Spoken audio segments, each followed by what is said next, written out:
2026 সালের FIFA world কাপের match ball ট্রিওয়ান্ডাকে নাকি এবার চার্জ দিতে হবে। কিন্তু প্রশ্ন হলো, এতদিন তো বিশ্বকাপ ফুটবলের চার্জ দেওয়ার কোনো প্রয়োজন পড়েনি, তাহলে 2026-এর বিশ্বকাপের ফুটবল কেন চার্জ দিতে হবে? এর পেছনে কারণ কি, কি রহস্য? এই বলের মধ্যে চিপ থাকলে খেলোয়াড়দের খেলতে অসুবিধা হবে না তো? আজ আপনাদের বলবো এই রহস্যময় ট্রিওয়ান্ডা ফুটবলের গল্প। তবে গল্প শুরু করার আগে চ্যানেলটিকে সাবস্ক্রাইব করুন, লাইক দিন, ফলো করুন এবং বেশি বেশি করে শেয়ার করুন। ট্রিওয়ান্ডা নামটি এসেছে তিনটি দেশের ধারণা থেকে। 2026 সালের ফিফা ওয়ার্ল্ড কাপ আয়োজন করেছে তিনটি দেশ, মার্কিন যুক্তরাষ্ট্র, কানাডা এবং মেক্সিকো। তাই তিনটি দেশের ঐক্যের প্রতীক হিসেবে এই বলের নাম রাখা হয়েছে ত্রিওয়ান্ডা। ত্রি অর্থাৎ তিন, আর ওয়ান্ডা অর্থাৎ ঢেউ, অর্থাৎ তিন দেশের ঢেউ, তিন দেশের ঐক্যের প্রতীক। সেই কারণেই বলটির ডিজাইনে তিনটি দেশের প্রতিনিধিত্বকারী রং লাল, নীল, সবুজ রঙের ব্যবহার করা হয়েছে। বিশ্ববিখ্যাত স্পোর্টস সরঞ্জাম প্রস্তুতকারী কোম্পানি অ্যাডিডাস এই বলটি তৈরি করেছে।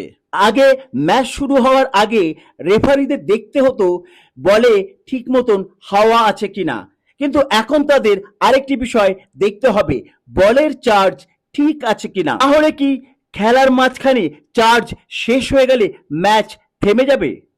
না, সেই রকম সম্ভাবনা নেই, কারণ ত্রিওয়ান্ডা একবার চার্জ দিলে প্রায় 6 ঘন্টা পর্যন্ত কাজ করতে পারে।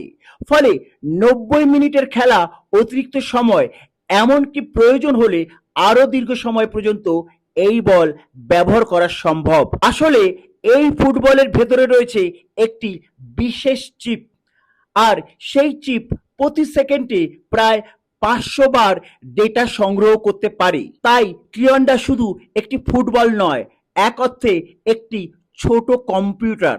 বল যখন কোনো খেলোয়াড়ের পায়ে লাগে তখন সেই স্পর্শের তথ্য, বলের গতি, বলের অবস্থান এবং নানা গুরুত্বপূর্ণ ডেটা মুহূর্তের মধ্যে কন্ট্রোল রুমে পৌঁছে যায়।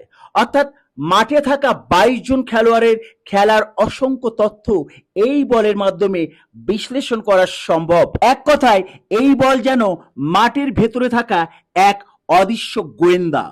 কে কত গতিতে দৌড়চ্ছে, বল কোন দিকে যাচ্ছে, কোন খেলোয়াড় বল স্পর্শ করলো, কার পাস কোথায় গেল, সব তথ্য চিপের মাধ্যমে কন্ট্রোল রুমে পৌঁছে যাচ্ছে। সবচেয়ে বড় সুবিধা হলো ম্যাচের গুরুত্বপূর্ণ বা বিতর্কিত মুহূর্তে রেফারিদের সিদ্ধান্ত নিতে অনেক সহজ হবে।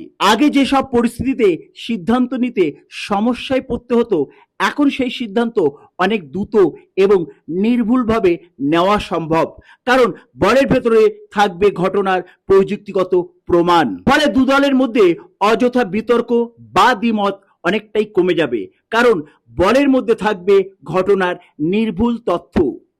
আর যারা ভাবছেন চিপ থাকার কারণে খেলোয়াড়দের খেলতে সমস্যা হবে, তাদের জন্য রয়েছে সুখবর।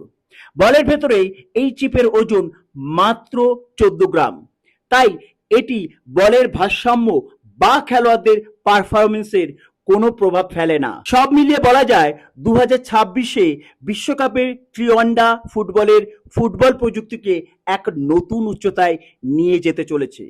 এই প্রযুক্তি যেমন রেফারিদের সিদ্ধান্তকে আরো নির্ভুল করবে, তেমনি দর্শকদেরও খেলা দেখার অভিজ্ঞতাকে আরো সমৃদ্ধ করবে। এবার আপনারা বলুন, আপনাদের প্রিয় ফুটবলারদের প্রতিটি টাচ, প্রতিটি পাস, প্রতিটি শট এবং খেলার প্রতিটি গুরুত্বপূর্ণ মুহূর্ত আরো নিখুঁতভাবে দেখতে পাবেন। এবার আপনারা বলুন, এ প্রযুক্তি কি ফুটবলকে আরো উপভোগ্য করে তুলবে, নাকি খেলাকে অতিরিক্ত প্রযুক্তি নির্ভর করে দেবে? কমেন্টে অবশ্যই আপনাদের মতামত জানান। এই রকম আরো অজানা, অবাক করা এবং তথ্যভিত্তিক গল্প পেতে চ্যানেলটিকে সাবস্ক্রাইব করুন, লাইক দিন, ফলো করুন এবং বেশি বেশি করে শেয়ার করুন। নমস্কার।